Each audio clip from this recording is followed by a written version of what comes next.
حضرت امام شافعی فرماتے کہ مجھے فقیروں کی دو باتوں نے بڑا نفع دیا ہے۔ پہلی بات یہ، الوقت سیف قاطع، وقت کاٹ دینے والی تلوار ہے۔ وقت کو تم کاٹو نہیں تو وقت تمہیں کاٹ دے گا، یا تم وقت پہ حاوی ہو جاؤ اور تمہاری مرضی سے گزرے وقت، تمہاری دسترس میں ہو وقت، اور یا پھر وقت تمہیں گزار دے۔ ایک ان دونوں میں سے ایک چیز ہوگی۔ اللہ کا شکر ہے اس وقت ہم وقت کو گزار رہے ہیں، چونکہ ہم قرآن مجید کا درس سننے اور سنانے میں مصروف ہیں۔ اگر ہم یہاں نہ ہوتے، کہیں بیٹھ کے تاش کھیل رہے ہوتے، تو وقت کی رفتار اور گھڑی کی رفتار کیا اس سے مختلف ہوتی؟ وہ اسی رفتار سے چل رہی ہوتی، لیکن پھر وقت ہمیں گزار رہا ہوتا۔ لیکن اب وقت کو ہم گزار رہے ہیں۔ کہا ایک تو فقیروں کی اس بات نے مجھے بڑا نفع دیا اور میں وقت کو گزارا ہے، وقت نے مجھے نہیں گزارا۔ دوسری بات فقیروں کی جو میرے لیے بڑی نفع بخش ثابت ہوئی، وہ یہ ہے کہ درویش کہتے ہیں، اللہ والے لوگ کہتے ہیں کہ اپنے آپ کو نیکی کے کام میں لگا دو ورنہ نفس تمہیں برائی کے کام میں لگا دے گا۔ آپ اپنے آپ کو کھینچ کے یہاں لے آئے نا، اگر نہ یہاں کھینچ کے لاتے اور نفس مجھے یا آپ کو کسی اور جگہ لے جاتا تو پھر ہمارا وقت کتنا برباد ہوتا۔ تو کہا تم کھینچ کے اپنے آپ کو نیکی کے کام پہ لگا دو ورنہ نفس جو ہے وہ تمہیں برائی کے کام پہ لگا دے گا۔ بلکہ صوفیاء کے ہاں تو اس بات کا خیال رکھا جاتا ہے کہ وقت کا زیادہ اچھا مصرف کیا ہے، بہتر سے بہتر کی تلاش میں۔ حضرت اویس کرنی رضی اللہ تعالیٰ عنہ حضور کی زیارت نہیں کر سکے۔ بوڑھی ماں تھی جن کی خدمت ان کو حضور کی زیارت سے روکے ہوئے تھی، بلکہ حضور اپنی قمیض کے بٹن کھول کے یمن کی طرف رخ کر کے لمبی لمبی سانسیں لیتے ہیں اور فرماتے ہیں مجھے یمن سے یار کی خوشبو آ رہی ہے۔ تو کسی نے کہا حضور وہ اتنا آپ اس سے پیار کرتے ہیں اور وہ ملنے بھی نہیں آیا آپ کو؟ کہا اس کی بوڑھی اور نابینا ماں ہے جس کی خدمت اسے میرے حضور آنے سے روکے ہوئے، اور کوئی اویس بن عامر کو ملے اور میرا سلام کہے اور اس کو کہے کہ میری امت کی بخشش کی دعا کرے۔ معلوم ہوا جو ماں باپ کے خدمت گزار ہوتے ہیں ان کی دعائیں رد نہیں ہوتی۔ حضرت عمر اور حضرت علی المرتضیٰ رضی اللہ تعالیٰ عنہ گئے دور فاروقی میں حضرت اویس کو ملنے کے لیے۔ خیر ملاقات ہو گئی تو جا کے حضور کا سلام دیا، بس اویس کی آنکھوں سے جھرنے پھوٹنے لگے آنسوں کے، تڑپ گئے، بدن پہ کپ کپی، آنکھوں میں آنسو، اور بار بار پوچھتے تھے میرے رسول کے لبوں پہ میرا نام کیسے آیا تھا، کیسے حضور نے کہا تھا اویس کو میرا سلام دینا۔ اللہ اکبر۔ کچھ دیر گفتگو ہوئی تو حضرت اویس کرنی نے ہاتھ آگے بڑھاتے ہوئے کہا اچھا پھر آپ نے بھی آخرت کی تیاری کرنی ہوگی، میں نے بھی آخرت کی تیاری کرنی ہے، حشر کے دن ملاقات ہوگی۔ تو دیکھیے کہ یہ لوگ وقت کے کتنے قدردان ہیں اور وقت کی اہمیت کو کتنا سمجھتے ہیں۔ جس قدر وقت کو فقیر لوگوں نے مینج کیا ہے دنیا کا کوئی شخص نہیں کر سکتا۔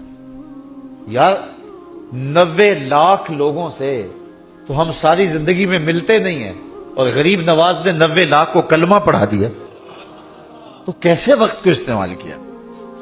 امام بخاری کو دیکھیں، امام غزالی کو دیکھیں، امام رازی کو دیکھیں، حضرت امام احمد بن حنبل کو دیکھیں، ان لوگوں کا کام دیکھیں، امام احمد رضا کو دیکھیں۔ 1600 کتابیں لکھ دینا کوئی تماشا لب بام تھوڑا ہے؟ تو کیسے انہوں نے وقت کو گزارا اور وقت کی اہمیت کو جانا، اور ہم ہیں کہ اپنا وقت ضائع کر رہے ہیں۔ چائے والے کھوکھے پہ بیٹھ کے تو وقت گزر گیا، اور حمام پہ بیٹھے تو وقت بیت گیا، گپ شپ شروع ہوئی تو بس اس پہ وقت لگ گیا۔ والذین ھم عن اللغو معرضون، وہ لغویات سے اعراض کرتے ہیں۔ آگے سورہ فرقان ہے اسی 18ویں پارے میں، وہاں فرمایا کہ جب وہ لغو سے گزرنے کی نوبت آ جائے تو عزت سے گزر جاتے ہیں۔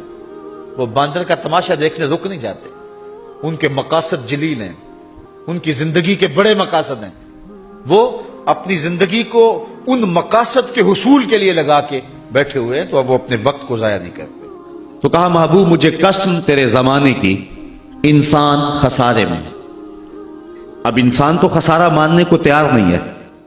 وہ کہتا میں تو خسارے میں نہیں ہوں, میں تو ہواؤں کے دوش پہ اڑتا ہوں, میں تو کائنات کو نخچیر بنایا ہوا ہے, زمانہ میرا باج گزار ہے, ستاروں پہ کمندے میں ڈال چکا ہوں, میں اپنی زندگی کو آسائشوں سے بھر لیا ہوا ہے. کہاں وہ گھاس پھوس کے جھونپڑے اور کہاں عالی نصب کوٹھیاں, کہاں کھانے کے لیے نان شبینہ بھی میسر نہیں تھا, اور کہاں اتنے کھانے کہ انتخاب مشکل ہو جاتا ہے, کہاں پیوند لگے ہوئے کپڑے اور کہاں اتنے لباس ہیں کہ بدلنے کی باری نہیں آتی ہے. تو میں تو خسارے میں نہیں ہوں, میں تو ہواؤں کے دوش پہ اڑتا ہوں, میں تو سمندر کی تہوں میں اتر جاتا ہوں, میں تو پوری دنیا کو گلوبل ولیج بنا لیا ہوا ہے, میں تو کائنات کا سارا حسن کشید کر لیا ہے, میں تو خسارے میں نہیں ہوں. اللہ کہتا ہے محبوب مجھے قسم تیرے زمانے کی یہ خسارے میں ہے. یہ خسارہ ماننے کو تیار نہیں, اور اللہ کہتا ہے محبوب مجھے تیرے زمانے کی قسم یہ خسارے میں. تو امام راضی فرماتے ہیں, آپ فرماتے ہیں جو خسارہ ہے یہ انسانیت کا ہے. اگر یہ ہواؤں کے دوش پہ اڑتا ہے تو یہ انسان کا کمال نہیں ہے, یہ تو چڑیا بھی اڑتی ہے, یہ تو مکھی بھی اڑتی ہے. اگر یہ پانی میں تیرتا ہے تو یہ تو مچھلی بھی تیرتی ہے. اگر اس نے آسائشیں اور سہولتیں اپنے لیے تلاش کر لی ہیں تو وہ تو دوسری مخلوقات کو بھی حاصل ہیں. تو انسان کا خسارہ ہے, انسان کا. یہ جو عروج جس کی یہ کہانی سنا رہے یہ حیوانیت کا عروج ہے, اس کی انسانیت کہاں گئی؟ ہواؤں کے دوش پہ تو اڑتا ہے لیکن من کی دنیا سے تو ناآشنا ہے. یہ ستاروں پہ کمندے تو ڈال رہا ہے, ہمسائے کی تو خبر نہیں سے کو. یہ دنیا کے اوپر بڑا باخبر شخص ہے لیکن اسے جو ہے وہ اپنے من کی خبر بھی نہیں ہے. ہمارا نرم رو قاصد پیام زندگی لایا, خبر دیتی تھی جن کو بجلیاں وہ بے خبر نکلے. یہ تو من سے ناآشنا ہے. کہاں گئی اس کی انسانیت؟ یہ ہواؤں میں اڑتا ہے, اگر چاند کی چھاتی پہ قدم رکھ چکا ہے وہاں سے خاک لا کے دکھاتا پھرتا ہے کہ یہ میں نے جو چاند سے خاک جو ہے وہ اکٹھی کی تھی اور یہ دیکھو میں تمہارے سامنے رکھ رہا ہوں. تو زمین پہ پہلے تھوڑا بوجھ تھا کہ اور خاک لے آیا. انسانیت کو اس کا کیا فائدہ ہوا؟ یہ انسانیت کا عروج نہیں ہے. انسان تو خسارے میں ہے, انسانیت تو ڈوب رہی ہے. گھر کی آگ بجھی تو کچھ سامان بچا تھا جلنے سے, سو وہ بھی ان کے ہاتھ لگا جو آگ بجھانے آئے تھے. اس کی انسانیت کہاں گئی؟ یہ بھائی ہو کے بھائی کا گلا نہیں کاٹ رہا, کہاں گئی اس کی انسانیت؟ کہا محبوب مجھے قسم ہے تیرے زمانے کی یہ خسارے میں ہے. اور قسم محبوب کے زمانے کی اس لیے فرمائی کہ محبوب کے زمانے میں انسان عروج پہ تھا, انسان نقطۂ کمال پہ تھا. اس دور کا انسان دیکھنا ہو تو ابو بکر و عمر کو دیکھو. تو کہا محبوب مجھے قسم تیرے زمانے کی یہ انسان خسارے میں. اگرچہ یہ ہواؤں کے دوش پہ اڑتا ہے لیکن اس کی انسانیت لٹ چکی ہے. اور اگر اس نے انسان دیکھنا ہے تو محبوب آئے تیرے دور میں. یہ تو بھائی بھائی کا گلا کاٹ رہے, خون سفید ہو گیا. ایکسیڈنٹ میں جو بچ جاتے ہیں وہ مرنے والوں کی گھڑیاں اتارتے ہیں. اس کی تو حالت انسانی جو ہے وہ برباد ہو چکی ہے. لیکن حسن دیکھنا ہے انسانیت کا تو آئے تیرے دور میں. جب ایک شخص زخموں سے چور تڑپ رہا ہے اور کہتا ہے العطش, ہائے مجھے پیاس لگی ہے. ایک بندہ کہیں سے پانی کا پیالہ لیے اس کی پیاس بجھانے کے لیے آگے بڑھتا ہے اور اس کو پانی دیتا ہے, اور وہ بھی ہونٹوں تک لے آتا ہے کہ دوسری طرف سے آواز آتی ہے العطش. تو یہ پیالہ اسی وقت پیچھے کر دیتا ہے اور کہتا ہے میرے بھائی کو شاید زیادہ پیاس لگی ہے, پہلے اسے دے دو مجھے بعد میں دینا. اور یہ جب اس کے پاس جاتا ہے اور وہ پانی پینے لگتا ہے تو تیسری جگہ سے آواز آتی ہے. یہ اسے پانی دیتا ہے تو چوتھی جگہ سے آواز آتی ہے, حتیٰ کہ 7 اشخاص کے پاس پانی لے کے جاتا ہے اور ہر ایک آگے ترجیح دیتا ہے. اور جب وہ 7ویں شخص کے پاس پہنچتا ہے تو پہلے کے کرانے کی آواز بڑھ جاتی ہے. یہ کہتا ہے پیچھے بھاگ, پہلے اسے پانی دے. اور جب یہ پلٹ کے آتا ہے تو اس کی روح پرواز کر جاتی. پھر دوسرے کے پاس جاتا ہے تو اس کی روح پرواز کر جاتی ہے. پانی کا ایک پیالہ اور 7 آدمی زندگی اور موت کی کشمکش میں, نزع کا عالم, اور ایک دوسرے کو ترجیح دے رہے ہیں. کہا یہ تھا حسن انسانیت کا. محبوب جو تیرے زمانے میں تھا, مجھے قسم تیرے زمانے کی یہ انسان خسارے میں ہے. اگر خسارے سے بچنا ہے تو دامن محمد کا تھامنا ہوگا. الا الذین آمنوا کا بیان اس پہ گواہی دے رہا ہے. تو یہ انسان کا خسارہ ہے, انسانیت کا خسارہ ہے. شیخ زادہ نے بیضاوی کے حاشیے میں ایک اور خسارے کا پہلو بیان کیا حضرت علی المرتضیٰ رضی اللہ تعالی عنہ سے۔ آپ فرماتے ہیں خسارہ یہ ہے، یہ انسان کی جو سانسیں ہیں، ہم لمحہ لمحہ سمجھتے ہیں کہ ہم بڑے ہو رہے ہیں لیکن ہم موت کے قریب ہو رہے ہیں۔ یہ سانسیں موت کی طرف بڑھنے والے قدم ہیں۔ تو یہ ہے انسان کا خسارہ جو اپنی سانسوں کے ذریعے کر رہا ہے۔ امام راضی لکھتے ہیں کہ ایک شخص پھٹے پہ رکھ کے برف بیچ رہا تھا، اور ایک بزرگ کہتے ہیں کہ مجھے ان الانسان لفی خسر کا ترجمہ سمجھ میں نہیں آتا۔ جب اللہ کرم نوازی فرمانے لگے تو پھر ہدایت کے سامان اس کے لیے بنتے چلے جاتے ہیں، اور جب کسی کی بہتری کا اللہ ارادہ نہ کرے تو اسے قرآن سے بھی ہدایت نہیں ملتی ہے۔ تو وہ کہتے ہیں میں گیا بازار میں، سمرقند کا بازار تھا، وہاں ایک آدمی پھٹے پہ رکھ کے برف بیچ رہا تھا، اور آواز کیا لگا رہا تھا، توجہ چاہوں گا، کہہ رہا تھا ارحموا من یذوب راس مالہ، اور میرے پہ رحم کرو، مجھ سے برف لے لو، اگر تم نے برف خریدنے میں دیر کر دی تو میں کمائی کیا کرنی ہے، جو میں نے پیسے لگائے ہیں وہ بھی میرے لٹ جائیں گے، میرا راس المال بھی برباد ہو جائے گا، کیونکہ برف ایسا سودا ہے کہ اگر گاہک وقت پہ نہ پہنچے تو نقصان ہو جاتا ہے۔ کوئی اور چیز ہے آج نہیں بکی تو کل بیچ لیں گے، کل نہیں تو پرسوں بیچ لیں گے، لیکن برف کا اگر گاہک وقت پہ نہ آیا تو کمائی کیا کرنی ہے، راس المال بھی لٹ جائے گا۔ تو وہ جانے والوں کو کہہ رہا تھا ارحموا من یذوب راس مالہ، اور میرے پہ رحم کرو، مجھ سے برف لے لو، اگر تم نے دیر کر دی تو میرا اثاثہ بھی لٹ جائے گا، میرا راس المال بھی برباد ہو جائے گا۔ تو وہ بزرگ فرماتے ہیں جب اس نے یہ بات کہی تو مجھے ان الانسان لفی خسر کا ترجمہ سمجھ میں آ گیا۔ میں نے کہا کہ ہم بھی اپنے سانسوں کی برف کو پگھلا رہے ہیں، اور قطرہ قطرہ جس طرح برف پگھلتی ہے، سانس سانس کر کے زندگی پگھل رہی ہے۔ اگر جلدی جلدی ان سانسوں کے بدلے میں نیکیاں لے لیتے ہیں تو یہ زندگی بچ جائے گی، ورنہ یہ زندگی برف کی طرح پگھل رہی ہے۔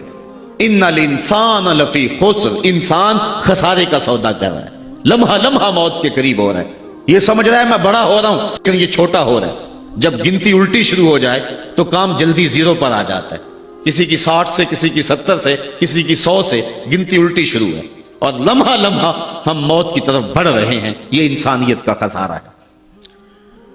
ایک مفسر ہوا تبا تبائی ہے، تو ویسے ڈاماڈول لیکن بات بڑی پتے کی لکھ گیا۔ وہ کہتا ہے خسارے کا ایک اور پہلو بھی ہے، اور اس پہ میں آپ کی تھوڑی سی توجہ بھی چاہوں گا۔ وہ کہتا ہے خسارہ یہ ہے کہ اللہ نے ایک شے کو ایک حسن دیا ہے تو دوسرے حسن سے اسے محروم رکھا ہے، تو وہ شے کہتی ہے کہ میں خسارے میں۔ اس کی مثال وہ کہتا ہے یہ پھول ہیں، ان میں خوشبو ہے لیکن روشنی نہیں ہے، اندھیرے میں آپ ان سے چراغاں نہیں کر سکتے، تو پھول کہیں گے ہم خسارے میں، ہمارے میں خوشبو تو ہے لیکن روشنی نہیں۔ چاند میں روشنی ہے لیکن اس میں خوشبو نہیں ہے، تو چاند کہتا ہے میں خسارے میں، کہ میرے میں روشنی تو بڑی ہے، میرے دم سے کائنات میں اجالے تو پھیل جاتے لیکن خوشبو نہیں ہے، میں خسارے میں۔ ایک بچہ کہتا ہے میرے میں بچپنے کی معصومیت تو ہے لیکن جوانی کا بانکپن نہیں ہے، لہذا میں خسارے میں۔ ایک جوان کہتا ہے میرے میں جوانی کا حسن تو ہے لیکن بڑھاپے کا تجربہ نہیں، لہذا میں خسارے میں۔ اور ایک بوڑھا کہتا ہے کہ میرے میں بڑھاپے کا تجربہ تو ہے لیکن اب بچپنے کی وہ معصومیت کہاں، وہ کاغذ کی کشتی، وہ بارش کا پانی۔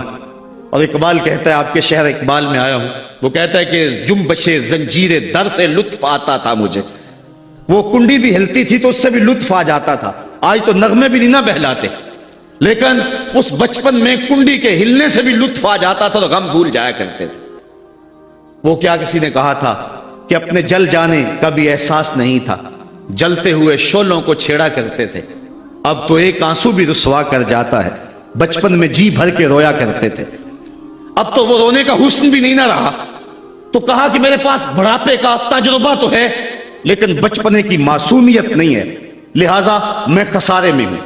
ایک شب زندہ دار کہتا ہے کہ میرے پاس سحری کے آنسو تو ہیں لیکن علم کا بانکپن نہیں ہے، اور ایک عالم کہتا ہے کہ میرے پاس علم کے کمال تو ہیں لیکن تہجد کے سجدے نہیں ہیں، لہذا میں خسارے میں ہوں۔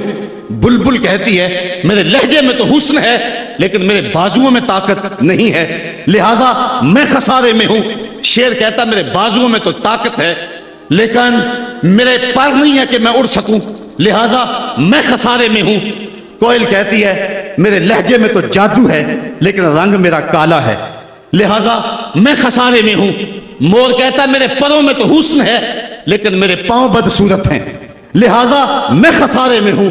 تو وہ کہتا ہے کہ کائنات کی ہر شے کسی نہ کسی طرح خسارے میں ہے، لیکن پھر کہتا ہے اگر تمہیں شوق ہو کہ ایک ذات ایسی بھی دیکھے جس میں خسارہ نہ ہو تو آؤ مدینے کی گلی میں آ جاؤ۔ حسن کی ساری شوخیاں، جمال کے سارے کریمے اور حسن کا سارا بھاگپن اگر ایک ذات میں دیکھنے کا شوق آ جائے، حسن یوسف دم عیسیٰ ید بیضا داری، ہما دارند آنچے خوباں تو تنہا داری۔ کائنات حسن جب پھیلی تو لا محدود تھی اور جب سمٹی تو تیرا نام بن کے رہ گیا۔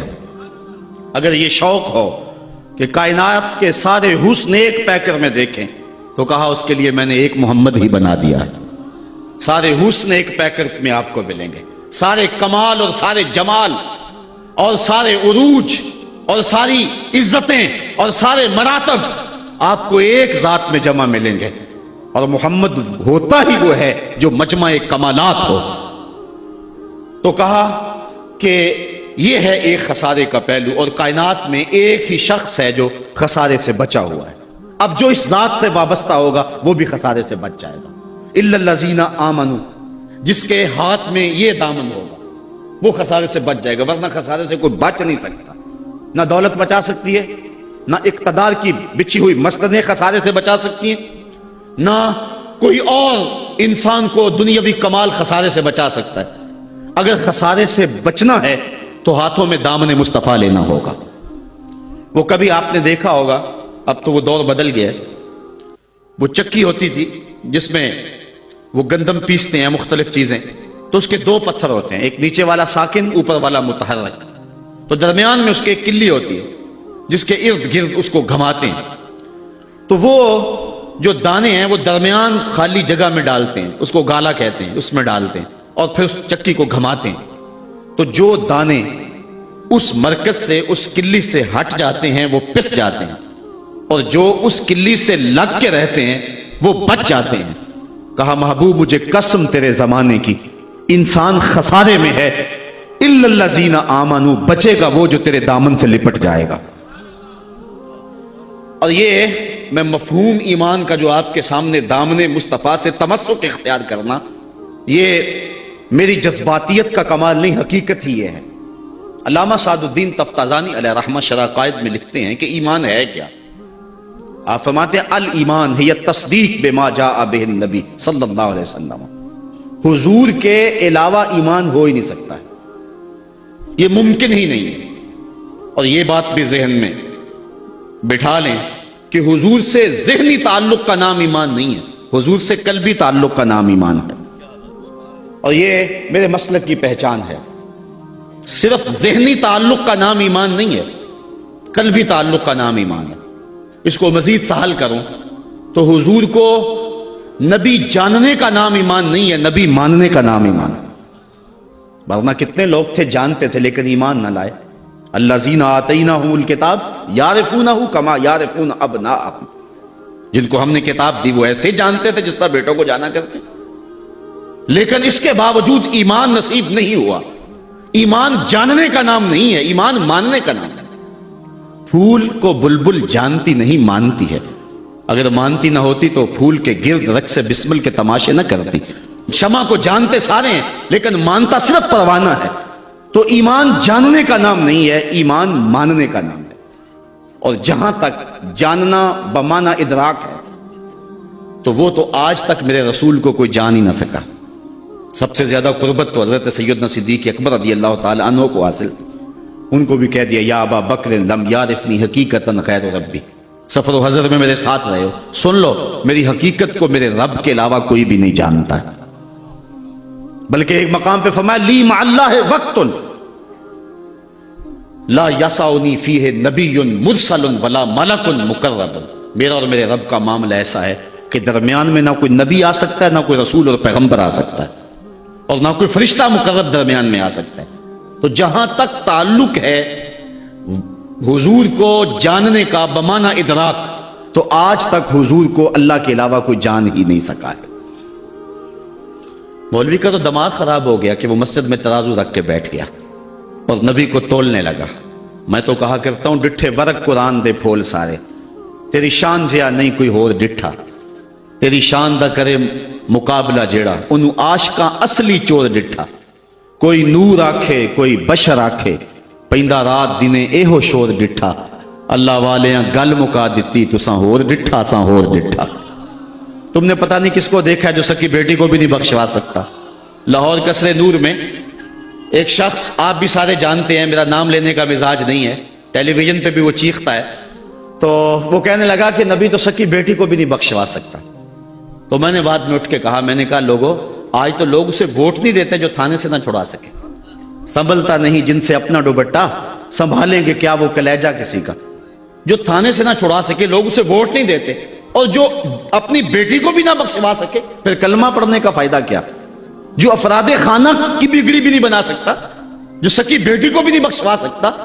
میں نے کہا میاں تم اس کی بات کرتے ہو جو سکی بیٹی کو بخشوا نہیں سکتا، ہم تو اس کے قصیدے پڑھتے ہیں جس نے کہا فاطمہ تو جنتی عورتوں کی سردار ہے۔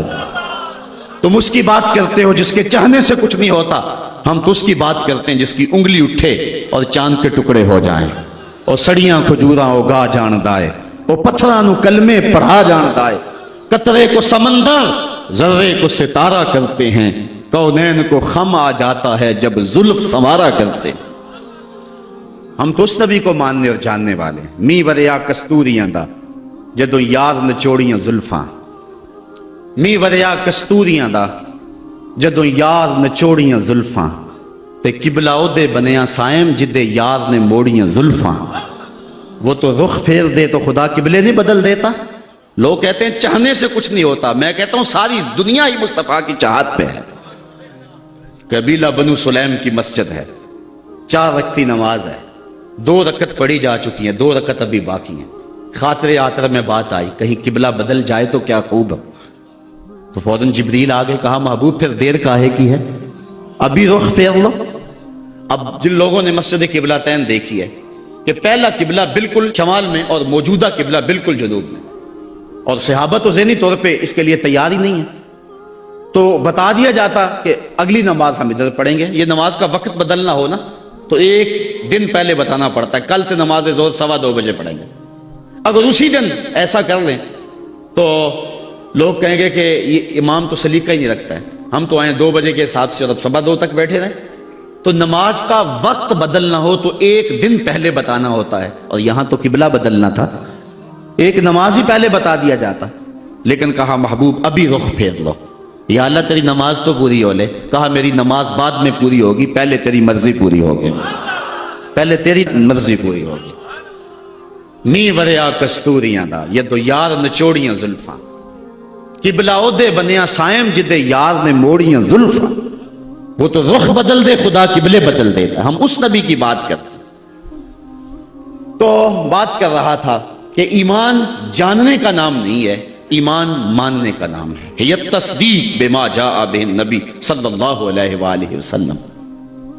ایمان کے بعد اب یہ بات بھی ذہن نشین کریں کہ اس دنیا پہ سب سے بڑی دولت مجھے اور آپ کو جو عطا کی گئی ہے وہ دولت ایمان ہے، سب سے بڑی دولت۔ اگر ایمان نہیں سب کچھ مل گیا کچھ بھی نہیں ہے، اور اگر کوئی چیز پاس نہیں ہے لیکن ایمان کی دولت موجود ہے تو یہ سب سے بڑا حسن اور سب سے بڑی بہار۔ اقبال کہتا ہے کہ اقبال یہ کس کے عشق کا فیض عام ہے، رومی فنا ہوا حبشی کو دوام ہے۔ یہ وہ دولت تھی جس کے دم سے اجالے ہوئے دنیا پر سب سے بڑی دولت جو حضرت انسان کو دی گئی ہے وہ دولت ایمان ہے، اور قیامت کے دن سب سے بڑی دولت جو حضرت انسان کو دی جائے گی وہ دیدار الہی ہوگا۔ تو یہ سب سے بڑی دولت، اور یہ محض اللہ کی کرم نوازی سے نصیب ہوتی ہے۔ انسان کی زندگی کے اچھے اعمال بعض اوقات ایمان کے نصیب ہونے کا سبب بن جاتے ہیں، یہ کبھی کبھی ایسا ہوتا ہے، لیکن ہوتی محض توفیق خداوندی ہے۔ اس کی مثال جس طرح المجاشی فرزدق شاعر کا دادا حضور کی خدمت میں حاضر ہوتا ہے اور آقا کریم کی خدمت میں حاضر ہو کر کے اسلام کی دولت سے مالا مال ہوتا ہے اور پھر عرض کرتا ہے حضور میں نے اپنے زمانہ جاہلیت میں 360 بچیوں کو زندہ درگور ہونے سے بچایا، تو کیا مجھے اس نیک عمل کا جو زمانہ جاہلیت میں نے کیا اس کا کوئی صلہ ملے گا؟ کیونکہ شاعر تھے اور شاید بڑا گداز اور نرم دل ہوتا ہے، وہ تو شاخ سے ٹوٹتے ہوئے پھول کو بھی برداشت نہیں کر سکتا۔ وہ کیا کہا تھا اقبال نے، دل نہیں شاعر کا ہے کیفیتوں کی رست خیز، کیا خبر تم کو درون سینہ کیا رکھتا ہوں میں، سچ اگر پوچھے تو افلا سے تخیل ہے وفا، دل میں ہر لہجہ نیا محشر بپا رکھتا ہوں میں، در غم دیگر بسوزو دیگر آرا ہم بسوز، گفت بت روشن حدیث گر توانی دار ہوش، کہہ گئے ہیں شاعری جزویست از پیغمبری، ہاں سنا دے پڑھ کے ان کو پیغام سروش۔ امیر منائی نے غالباً کہا تھا کہ خنجر چلے ہم پہ، خنجر چلے کسی پہ ہم، اور تڑپے جو ہم امیر تو درد سارے جہاں کے ہمارے جگر میں۔ اور اقبال نے آنکھ سے تشبیہ دی شاعر کو ایک جگہ پہ، مبتلا درد ہو کوئی عذر روتی ہے آنکھ، کس قدر ہم درد سارے جسم کی ہوتی ہے آنکھ۔ تو جب کوئی ظالم باپ اپنی بیٹی کو زندہ درگور کرنے لگتا تو یہ کہتا کہ میں تڑپ اٹھتا، گابن اونٹنیاں دے کر کے اس بچی کی جان چھڑا لیتا، اس طرح میں نے 360 بچیوں کی جان چھڑائی، کیا زمانہ کفر میں کیے گئے میرے اس نیک عمل کی مجھے کوئی جزا ملے گی؟ تو حضور نے مسکرا کے فرمایا کہ تجھے اس کی جزا مل تو گئی ہے کہ اللہ نے تجھے ایمان عطا فرما دیا۔ تو کبھی ایسا ہوتا ہے، لیکن اگر ایمان نہیں ہے تو اعمال کی جزا نہیں ہے۔ اسی لیے الا الذین آمنوا وعملوا الصالحات، اعمال کی جزا بصورت ایمان اگر مل جائے تو مل جائے، اور اگر ایمان نہیں ہے تو پھر آخرت میں لا خلا کوئی حصہ نہیں ہے۔ الا الذین آمنوا وعملوا الصالحات، انسان خسارے میں ہے۔ خسارے سے بچے گا وہ جس کے دامن میں 4 چیزیں ہیں، ایک ایمان، اور دوسرا اعمال صالحہ۔ ایمان کی زینت ہے، ہمارے احناف کے نزدیک اعمال لفظ ایمان میں داخل تو نہیں ہے کیونکہ وہ مجرد تصدیق قلبی کا نام ہے، لیکن ایمان کا حسن جو ہے وہ اعمال ہیں۔ آج ہمارا حال یہی ہے کہ دعوی ایمان ہمارے پاس موجود ہے لیکن مسلمانوں والے اعمال ہمارے پاس نہیں ہیں۔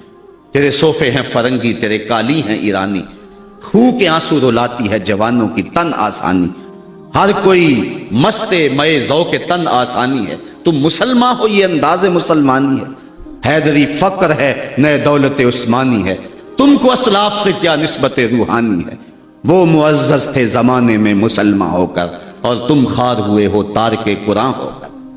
آج ہم صرف دعوے کی حد تک ہیں۔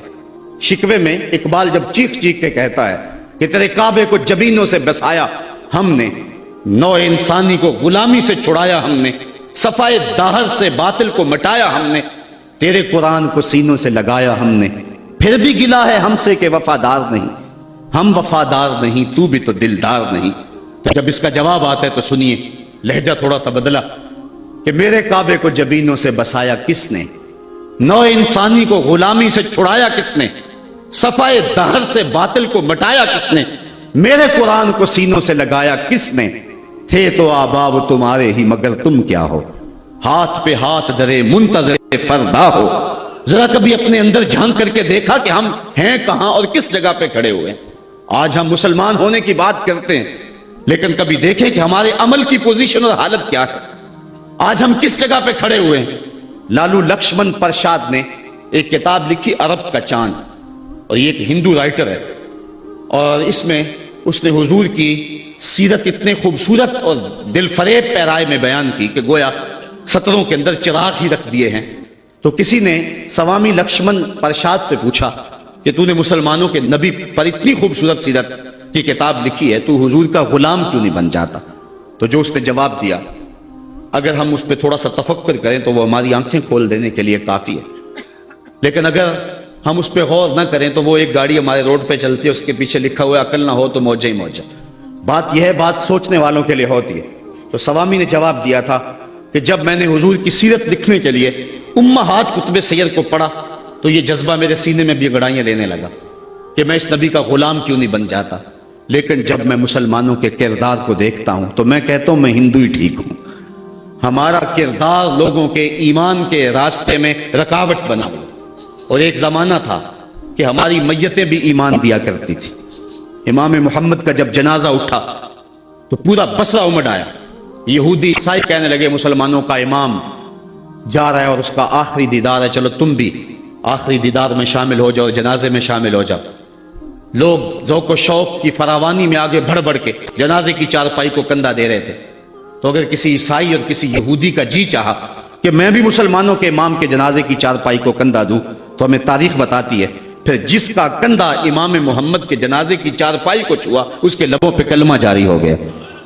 ہمارے بزرگوں کی تو لاشیں بھی کلمہ دیا کرتی تھی، اور آج ہماری زندہ لاشیں لوگوں کے ایمان کے راستے کے اندر رکاوٹ بنی ہوئی. ہم کبھی غور کریں، رو رہی ہے آج ایک ٹوٹی ہوئی مینا اسے، کل تلک گردش میں جس ساکی کے پیمانے رہے. خیر تو ساکی سہی لیکن پلائے گا کسے، اب نہ میں کش رہے باقی نہ میں خانے رہے. رو رہے ہیں آج وہ دشت جنو پرور جہاں رقص میں لیلا رہی، لیلا کے دیوانے رہے. وائے ناکامی متائے کارواں جاتا رہا، کارواں کے دل سے احساس زیاں جاتا رہا. جن انگاروں پہ اس وقت میں اور امت مسلمہ اور آپ کھڑے ہیں، کون اس سے بے خبر نہیں ہے؟